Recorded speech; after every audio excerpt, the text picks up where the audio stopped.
Long before promises learned to lie, before desires learned to shout, there was a river. It did not rush, it did not roar, it whispered. Hidden deep within a valley of red earth and tall grass, the river flowed quietly through generations, listening more than it spoke.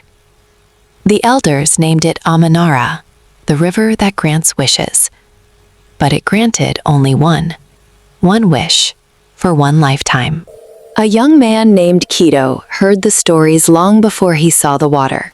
Stories of beggars who became kings, stories of lovers who never aged, stories of joy that arrived and never stayed. Hunger had already taught Kito discipline. Poverty had already taught him patience. So when he finally stood at the riverbank, he did not speak. He listened, because some things reveal themselves only when you are quiet enough to hear them. That night, beside a fire that crackled like old memories, an elder woman spoke to him. She did not tell him not to wish. She told him to wish carefully. She said the river never refused a wish.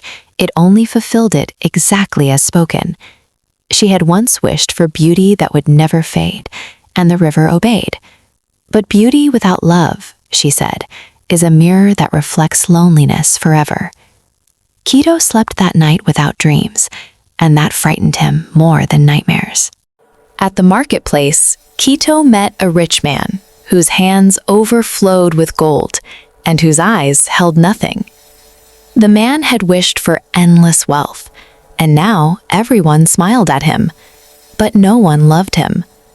Every friendship had become a transaction. Every conversation had a price. Gold, the man said, is loud when it arrives, and silent when you need comfort. Kito walked away with his pockets empty, and his mind heavier than before.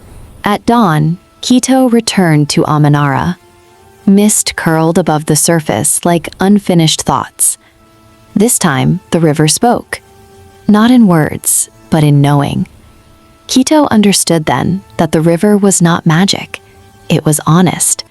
It showed people exactly what they asked for, not what they meant. The river did not test humans. Humans tested themselves. Kito did not ask for power. He did not ask for love. He did not ask for wealth. He asked for wisdom. Not the kind that avoids pain, but the kind that understands it. He wished to see the cost of every choice before paying for it. The river grew still, and then it accepted. Wisdom, after all, is the heaviest gift a human can carry. Kito returned home unchanged to the eye.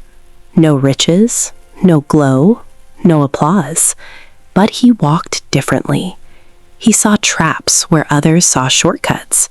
He recognized kindness disguised as weakness. And when suffering arrived, he listened instead of resisting. The river still flows, waiting, because everyone gets one wish, but only the wise understand that the wish does not change your life. Your understanding does. If this story stayed with you, do not let it walk alone. Follow this fire. Return for the next story. Kindly subscribe, share, and like this video.